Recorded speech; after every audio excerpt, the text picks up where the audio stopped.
अपनी जिद पे अड़े हुए हैं, सरकार अपनी जिद पर अड़ी हुई है। जो किसान नेता हैं वो अपनी नेतागिरी चमकाने के लिए किसानों को भड़का रहे हैं। अगर हम बात करें लखीमपुर की घटना की,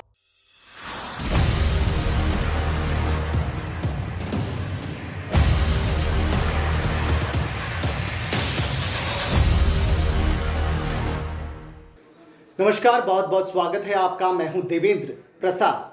इतिहास साक्षी है, जब जब भारत देश में आंदोलन हुए हैं तो देश की दशा और दिशा दोनों बदली है। चाहे हम बात करें 1942 के भारत छोड़ो आंदोलन की, चाहे बात करें 1975 के जेपी आंदोलन की, और फिर चाहे बात करें हम अन्ना हजारे की आंदोलन की। लेकिन आजकल पिछले 1.5 महीने से न केवल भारत में बल्कि विदेशों में भी एक आंदोलन की चर्चा है, हर शहर में, हर राज्य में, और वो आंदोलन है किसान आंदोलन। किसान आंदोलन को लगभग 1.5 साल पूरा होने को है, और ये आंदोलन कहाँ जाएगा, किस ओर करवट लेगा, और भारत के राजनीति के इतिहास में क्या नया अध्याय जोड़ेगा, इस सब पर चर्चा करने के लिए आज हमारे साथ मौजूद हैं भारतीय किसान यूनियन तोमर के जिला अध्यक्ष संदीप चौहान जी। चौहान जी, बहुत बहुत स्वागत है आपका।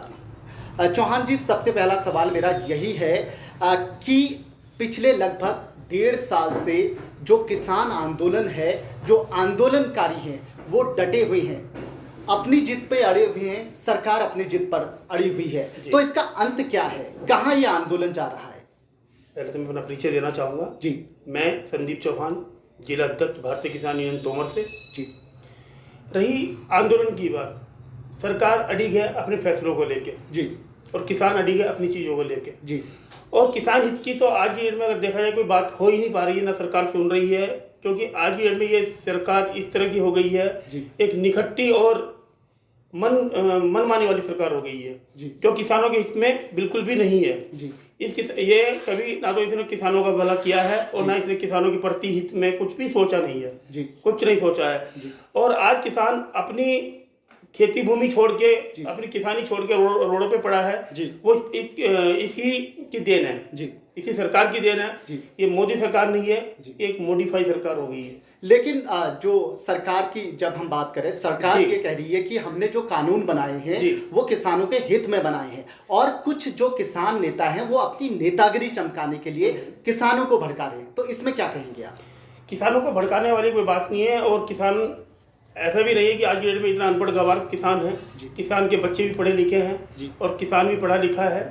किसान अपने अच्छे और बुराई के लिए सब सोचता है, सब सोच रहा है। आज कोई भी चीज़ है, एमएसपी ले लीजिए, एमएसपी पे कोई गारंटी नहीं है। एमएसपी पे कोई गारंटी नहीं है कि चलो जी एक मूल्य निर्धारित किया गया है, जिसको बोलते हैं न्यूनतम समर्थन मूल्य, एमएसपी पे कोई भी मूल्य निर्धारित नहीं किया गया है। और रही कॉन्ट्रैक्ट फार्मिंग की बात, कॉन्ट्रैक्ट फार्मिंग में भी क्या है कि किसान, एक छोटे छोटे किसान को एकजुट करके एक बड़ी खेती के लिए कॉन्ट्रैक्ट किया जाता है। लेकिन उस कॉन्ट्रैक्ट की भी क्या मियाद है कि आज फर्स्ट टाइम में जो कॉन्ट्रैक्ट हमारा हुआ है वो आने वाले भविष्य में, आने वाले समय में कि वही चीज़ें रहेंगी।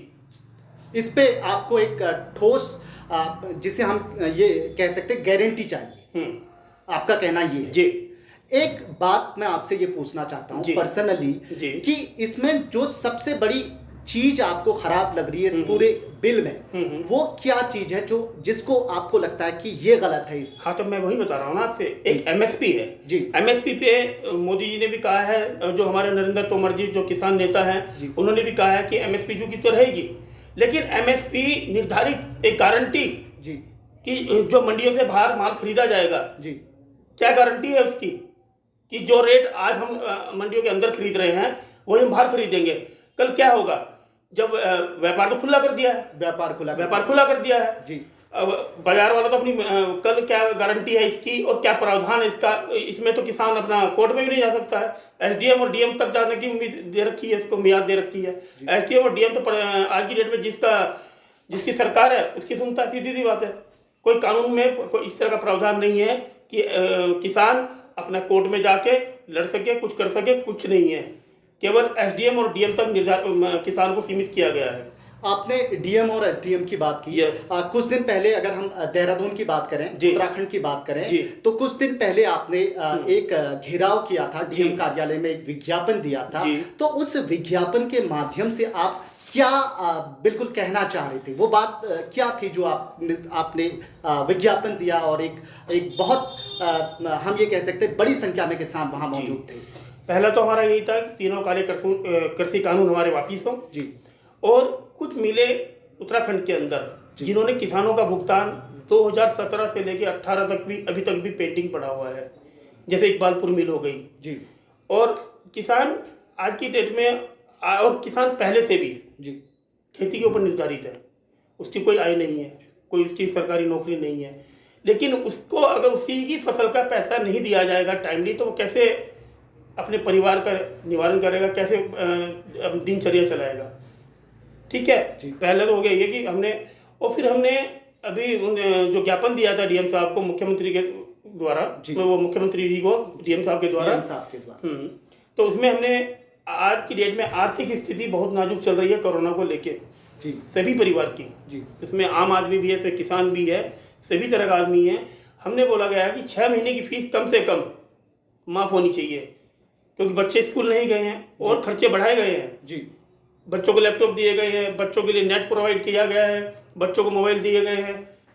तो मैं कह रहा हूँ स्कूल का क्या लगा है जो स्कूल को फीस कंटिन्यू जा रही है, कम से कम 6 महीने की फीस किसानों की हो या आम आदमी की हो, मैं कहता हूँ हर इंसान आर्थिक स्थिति कमज़ोर है, इसकी माफ़ होनी चाहिए, माफ़ होनी चाहिए जी।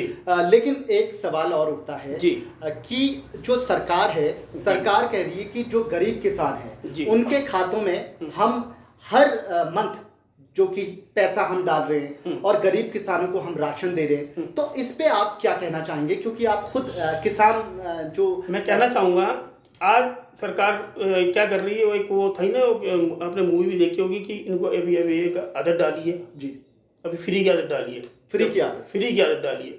जब टाइम आएगा ना तो सब कुछ खत्म हो जाएगा और सब किसान के जो देन है ना, मैं कह रहा हूँ आपके सामने आने वाला समय है कि इतनी महंगाई हो जाएगी कि इंसान त्राही करेगा, एक आम आदमी, मतलब महंगाई को लेकर आपका कहना ये है कि जो पैसा आ रहा है किसानों के, गरीब किसानों और मैं कहता हूँ आप किसानों के खाते में पैसा क्यों डलवा रहे हो?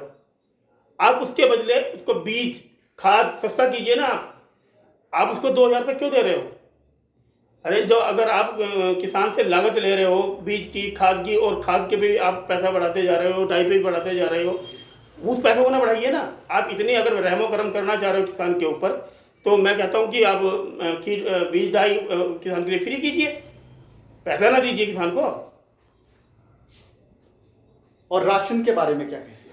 राशन के बारे में, का राशन जो दे रही है सरकार, फ्री का राशन भी आज किसान उगा रहा है तो सरकार दे रही है, सरकार के पास भंडारण है, लेकिन हम वही कह रहे हैं, इन 3 कानून के अंदर सरकार भंडारण नहीं करेगी, उद्योगपति भंडारण करेंगे और फिर उद्योगपति के द्वारा ही जो भी मार्केट में आएगा, जो खरीदा जाएगा वो उन्हीं से खरीदा जाएगा, सरकार उन्हीं के रेट से खरीदेगी और गरीबों को देगी। एक सवाल और है जी, आपको क्या लगता है कि ये जो आंदोलन है ये किस ओर जा रहा है? ये आंदोलन किस ओर जा रहा है? आंदोलन बिल्कुल सही दिशा में जा रहा है, आंदोलन कभी गलत है ही नहीं, लेकिन कोई हल निकल नहीं पा रहा। हल निकलेगा अगर यही ऐसे ही रहा जी, तो भारतीय किसान यूनियन तोमर और संयुक्त मोर्चा जो भी साथ में लगे हुए हैं, जो जुड़े हैं हम संयुक्त मोर्चों के साथ, वो आंदोलन करते रहेंगे जब तक कानून वापस नहीं होंगे। चौहान जी, एक सवाल ये होता है कि अगर हम बात करें लखीमपुर की घटना की जी, बहुत दर्दनाक एक घटना है, पूरा देश जो है वो बिल्कुल आक्रोश में है। बिल्कुल। तो इसमें जो भारतीय किसान यूनियन तोमर है वो क्या सोचती है इस घटना के बारे में, उसमें कितना आक्रोश है? देखो, घटना सब चैनलों पे दिखाई जा रही है, बहुत ही अप्रिय घटना है जी, बहुत दुखदाई है जी, और शांति प्रिय ढंग से किसान लोग अपना प्रदर्शन कर रहे थे, वो वीडियो भी वायरल हो चुकी है और लोग देख रहे हैं जी। मैं तो कहता हूँ जो गृह मंत्री अजय मिश्रा जी और उनके बेटे आशीष मिश्रा दोनों जेल के अंदर होने चाहिए और तब तक रहनी चाहिए तब तक इसकी जांच पूरी क्लियर नहीं होती है। मतलब ऐसे उसको जांच दी जाए जो ईमानदारी से इसकी जांच करे और जो दूध का दूध, पानी का पानी किया। आपको क्या लगता है 2022 में उत्तराखंड में भी चुनाव होने वाले हैं, क्या लखीमपुर की घटना का जो असर है वो 2022 में उत्तराखंड के चुनाव में देखने को मिलेगा? बिल्कुल मिलेगा, किसानों की ओर से। और जो आज की डेट में जो सरकार कर रही है, जो बीजेपी की सरकार कर रही है, उसका पूरा का पूरा जो है 2022 के इलेक्शन में देखने को मिलेगा। एक और सवाल, ये आज का आखिरी सवाल, जो गन्ना जो जिसके रेट के बारे में किसान आए दिन बात करते रहते हैं, चर्चा करते रहते हैं, तो उत्तराखंड में क्या गन्ने की जो फसल है उसका रेट बढ़ने के कोई आसार हैं या आपकी कोई बात हुई है ऐसी? अभी जब हमारा अभी 25 सितंबर में धरना था हमारा जी, तो हमारी सिटी मजिस्ट्रेट साहब को हमने ज्ञापन सौंपा जी, मुख्यमंत्री जी के नाम से जी, और उसके 3 दिन बाद हमारी वार्ता हुई मुख्यमंत्री जी से जी। तो मुख्यमंत्री जी ने बोला कि हम एक आश्वासन दिया है हमें जी कि यूपी में गन्ने का रेट बढ़ चुका है, 25 रुपये बढ़ाया यूपी में योगी जी ने जी, और यहाँ पे भी गन्ने का रेट बढ़ाया जाएगा, गन्ने का रेट बढ़ाया जाएगा। लेकिन मेरे हिसाब से जो आज की डेट में है, जो आज लागत आती है, तो गन्ने का रेट कम से कम 450 रुपये क्विंटल होना चाहिए। चौहान जी, आप हमारे कार्यक्रम में आए, आपने अपना कीमती समय हमें दिया, बहुत बहुत धन्यवाद। ये थे संदीप चौहान जी, जिन्होंने हमें बताया कि क्या क्या परेशानियों का सामना किसान कर रहा है, क्या इस आंदोलन के लिए सरकार को करना चाहिए और ये आंदोलन किस ओर जाएगा। अगली बार एक नई पर्सनालिटी के साथ मैं फिर हाजिर रहूंगा। नमस्कार।